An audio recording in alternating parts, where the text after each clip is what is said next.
अस्सलाम वालेकुम। मैं हूं डॉक्टर गुल रहमान आलमी और आज मैं आप लोगों को आई एंड आई विज़न की फिजियोलॉजी बताऊंगा कि आई किस तरह से काम करता है, इसमें कौन कौन से पार्ट्स होते हैं और आई विज़न की प्रोसेस क्या है, इसमें कौन कौन से रिसेप्टर्स और बाकी पैरामीटर्स इन्वॉल्व होते हैं। सबसे पहले हम लोग आई ह्यूमन आई जो है इसके इंटरनल पार्ट्स मैं आप लोगों को बताऊंगा कि कौन कौन से मेन पार्ट्स होते हैं ह्यूमन आई में, और विज़न रिसेप्टर्स क्या हैं, कौन कौन से रिसेप्टर्स हैं विज़न के, विज़न प्रोसेस क्या है। और फिर इन पे हम लोग जो दो एक बहुत ही कॉमन डिजीज़ हैं मायोपिया एंड हाइपरोपिया, इन दोनों के बारे में मैं आपको बताऊंगा और इनके साथ ही हम लोग नॉर्मल आई की फंक्शनिंग भी डिस्कस कर लेंगे।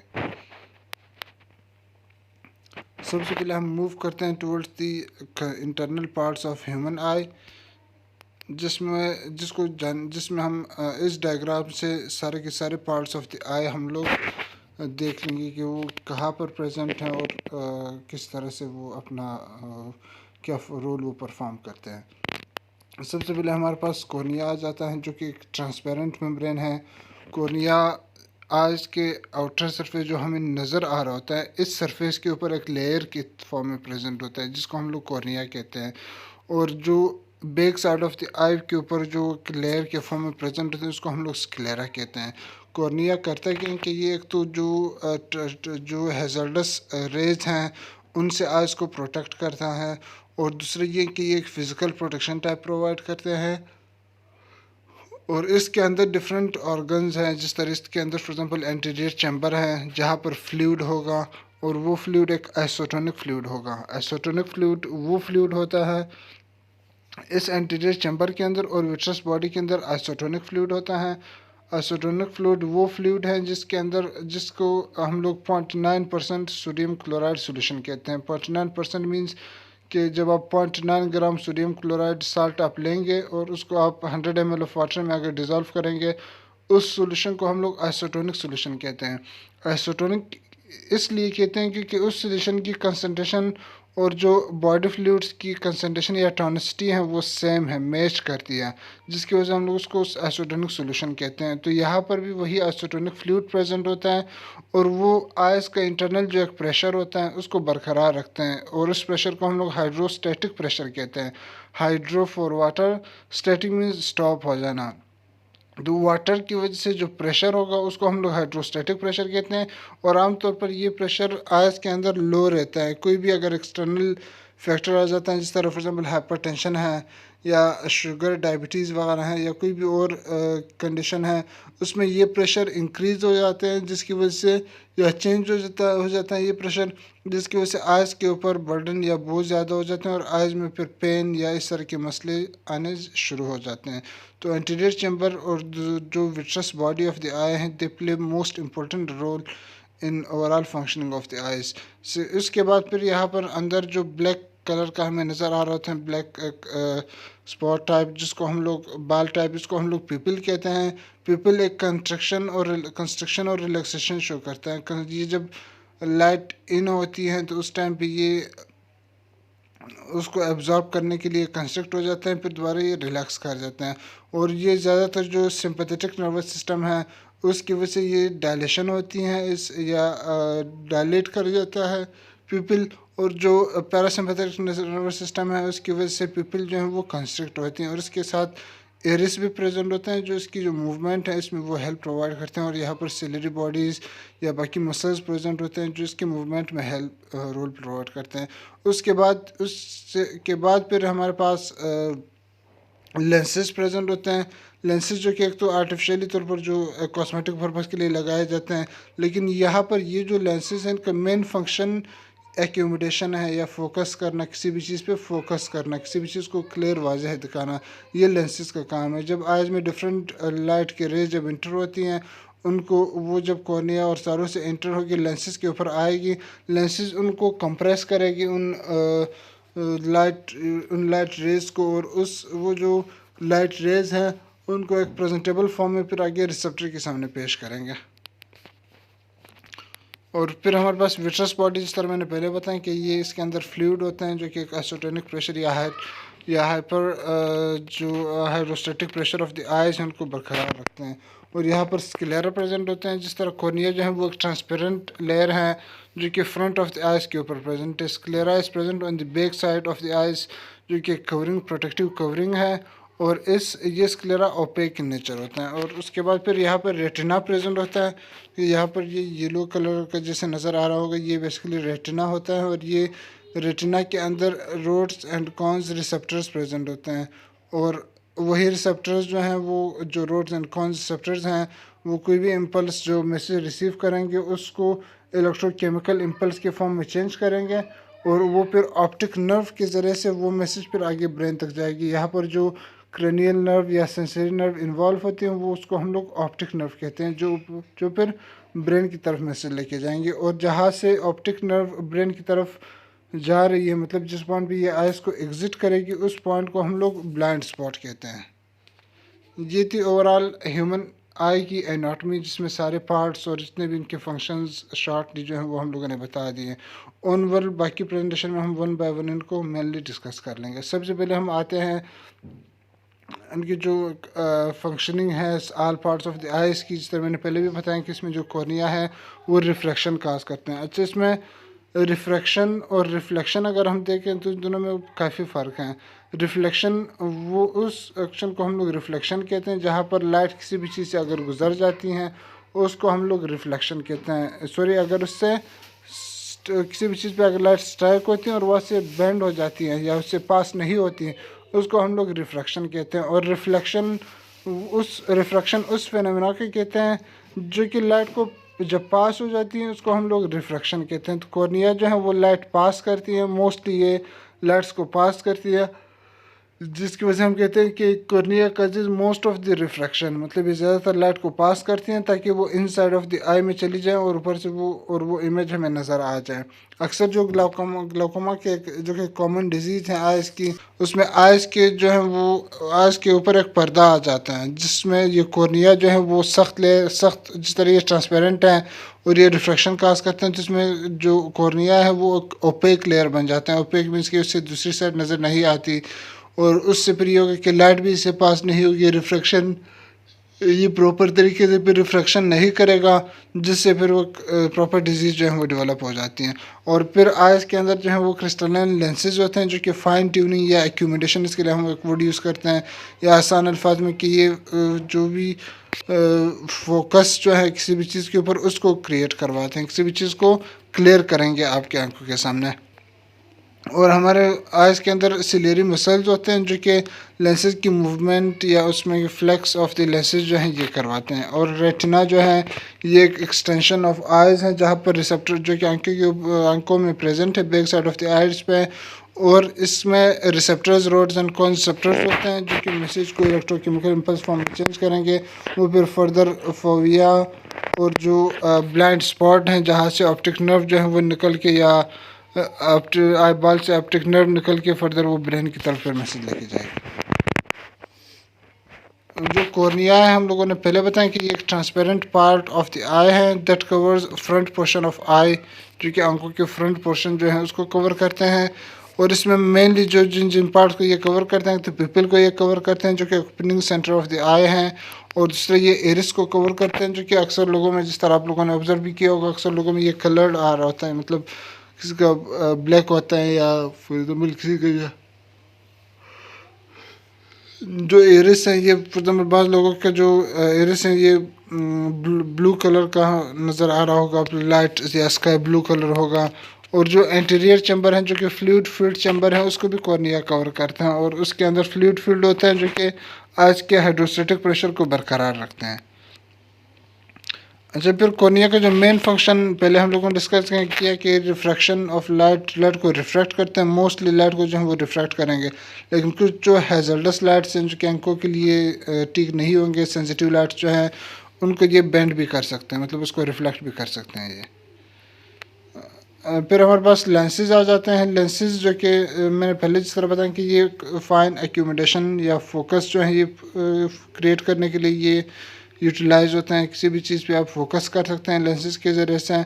और ये लाइट को जो है वो फोकस करके उसको एक इमेज के फॉर्म में रेटिना के ऊपर उसको एक उलट इमेज के फॉर्म में रेटिना के सामने प्रेजेंट करेंगे। यहाँ पर अगर हम देखेंगे कि इस डायग्राम में, तो सबसे पहले आप किसी भी लाइट के ऊपर देखते हैं तो वो लाइट जो है उसके रेज हर साइड से आपके आंखों के ऊपर पड़ रही होगी। जिस तरह यहाँ पर आप देखेंगे, अब यहाँ पर इसके जो रेज हैं वो हर साइड से आंखों के ऊपर पड़ रही होगी, लेकिन जैसे ही वो आइज में एंटर होगी, लेंसेज के पास जब वो जाएगी तो लेंसेज क्या करेंगे, लेंसेज उस रेज को कंप्रेस करेंगे, जिसकी वजह से वो चीज़ ज़्यादा क्लियर हो जाएगी। इससे ये होगा कि वो जो इमेज था, वो जो रेज थे वो कंप्रेस होंगे, वो ज़्यादा क्लियर होंगे, जिससे फर्दर वो फिर रेटिना के ऊपर वो मैसेज आएगा और वहाँ से फिर वो ऑनवर्ड ब्रेन की तरफ वो मूव करेगा फिर। तो ये ओवरऑल लेंसेज का फंक्शन था कि वो किसी भी इमेज को या रेस को जो है वो फोकस करते हैं उस पे को वो कंप्रेस करेंगे ताकि वो चीज़ क्लियर नज़र आ जाए, और फिर वो क्लियर फॉर्म में या एक प्रेजेंटेबल वे में रिसेप्टर्स के सामने पेश करेंगे जो कि रेटिना के ऊपर प्रेजेंट होंगे। फिर हमारे पास इरिस आ जाता है कि ये जो लाइटनिंग जब ब्राइट होती है तो इरिस जो है वो कंस्ट्रक्ट कर जाती है, मतलब जिसके जब आइज के ऊपर लाइट पड़ेगी तो इरिस कंस्ट्रक्ट होगी, जिससे पिपिल का साइज जो है वो कम हो जाएगा, जिसमें हम लोग कहते हैं कि पिपिल कंस्ट्रक्ट कर रहे हैं। तो पिपिल की जो मूवमेंट है वो इरिस की वजह से है। और इरिस का एक बहुत इंपॉर्टेंट काम ये भी है कि ये जो सेंसिटिव लाइट्स अगर कॉर्निया से इंटर हो जाती हैं तो उसको इरिस जो है वो उस सेंसिटिव लाइट्स को प्रिवेंट करते हैं कि वो रिसेप्टर्स के पास ना जाएं, क्योंकि रिसेप्टर जो है वो काफ़ी sensitive part of the eye हैं, वो इजीली रेज की वजह से डैमेज हो सकता है, और वो फिर एक मसला जो है वो क्रिएट कर सकते हैं। तो फर्दर फिर इरिस जो है वो फोकस भी, जिस तरह इसका इनका जो मेन पार्ट जो है वो फोकस भी है कुछ हद तक जो है वो इमेज पे करते हैं, लेकिन मेन फोकसिंग और पार्ट जो है वो लेंसेज हैं। तो मेन जो इरिस और पिपिल दोनों का कंबाइनली फंक्शन ये है कि लाइट को इंटर करवाना, उससे टॉक्सिक लाइट्स या सेंसिटिव लाइट्स को टॉक्सिक लाइट्स को दोबारा बेंड करना, और जो काम के लाइट्स हैं जो कि प्रॉपर जिसके जो कि वो लाइट रेज जो कि रिसेप्टर्स को ख़राब नहीं करेंगे उनको इंटर करवाना आइज के अंदर या रिसेप्टर्स की तरफ या लेंसेज की तरफ। फिर हमारे पास सेकेंड पार्ट ऑफ हमारे प्रेजेंटेशन आ जाते हैं, जिसमें हम लोग विजन रिसेप्टर्स या जो विजुअल रिसेप्टर्स हैं वो हम लोग आपको बताएंगे कि वो कौन कौन से रिसेप्टर्स हैं और किस तरह से काम करते हैं। इसमें हमारे पास दो तरह के रिसेप्टर्स होते हैं, दोनों रेटिना के ऊपर प्रेजेंट होते हैं। सबसे पहले इसमें हमारे पास रोड रिसेप्टर्स हैं जो कि डार्क विजन के लिए हैं, और ये बेसिकली जो डार्क विजन मीन्स कि किसी भी डार्क कलर के लिए होंगे, चाहे वो डार्क कलर दिन को हो या चाहे वो डार्क कलर लाइट को रात को हो। उन डार्क कलर को, डार्क कलर के मैसेजेस को या रेस को इलेक्ट्रोकेमिकल इम्पल्स के फॉर्म में रोड्स जो हैं वो उसको चेंज करेगा। जबकि जो कॉन्स रिसेप्टर्स हैं ये डे टाइम विजन हम लोग कहते हैं, या फिर लाइट कलर्स के लिए ये होता है, जो कि कोई भी लाइट कलर अगर हो तो उसको ये इलेक्ट्रोकेमिकल इम्पल्स की फॉर्म में कन्वर्ट करेगा, उसको इम्पल्सेस को या उसके स्टिमुलस या उस इमेज या उसके रेस को, और फर्दर वो इम्पल्सेस फिर ऑप्टिक नर्व के ज़रिए से ब्रेन तक फिर जाएंगे। और इनके जो नाम हम लोग देखते हैं, जिस तरह यहाँ पर इमेज में आप लोग नज़र आ रहा होगा, ये हम लोग शेप के बेसिस पे हम रोड्स एंड कॉन्स हम लोग नाम देते हैं। फिर हमारे पास आई रिसेप्टर्स, यहाँ पर एक बहुत ही इंपॉर्टेंट फंक्शनिंग यहाँ पे दिखाई गई कि कोई भी लाइट जब आंखों के ऊपर पड़ेगी तो वो डिफरेंट लेयर्स को पास करेगी। फॉर एग्जाम्पल वो लाइट जो है वो पहले कॉर्निया को पास करेगी, फिर उसके बाद वो पिपिल और इरिस वगैरह पास करेगी, फिर लेंसेज से पास हो के वो फिर रेटिना के पास जहाँ पर रिसेप्टर्स प्रेजेंट होंगे वहाँ पर आएंगे। अब इस पॉइंट को अगर हम लोग जूम कर लेंगे रेटिना को तो वो कुछ इस तरह से हमें दिखाई दे रहा होगा, जहाँ पर डिफरेंट रिसेप्टर्स जो हैं वो rods and cones receptors present होंगे, और वो लाइट उन रिसेप्टर्स के पास आएगी और वो रिसेप्टर फिर उस पर अपना फंक्शन करके उसको ब्रेन की तरफ आगे फॉरवर्ड कर देंगे नर्व के ज़रिए से या फिर सेंसरी न्यूरॉन के ज़रिए से, जो कि ऑप्टिक नर्व है। फिर हमारे पास प्रोसेस ऑफ विजन है, जो कि हम लोगों ने पहले डिस्कस भी किए हैं। सिर्फ एक वीडियोग्राफिकल इमेज के थ्रू मैं उसको आप लोगों को दोबारा समझा दूंगा कि ये किस तरह से होता है विजन का प्रोसेस। इसमें जिस तरह कोई भी लाइट जब किसी भी ऑब्जेक्ट के ऊपर, ह्यूमन बींग के ऊपर जब लाइट पड़ेगी तो वो लाइट रेज जो है वो वहाँ से रिफ्लेक्ट होकर हमारे आइज़ में इंटर हो जाएंगे, वो आइज़ में इंटर होकर पिपिल और इरिस के थ्रू पास होंगे, और पिपिल और इरिस से फर्दर वो हमारे लेंसेज के ऊपर आएंगे। लेंसेज जो हैं वो उसको कंप्रेस करेंगे, उसको फोकस करेंगे, उसको एक प्रेजेंटेबल वे में रिसेप्टर्स के सामने पेश कर देंगे जो कि रेटिना के ऊपर प्रेजेंट होंगे।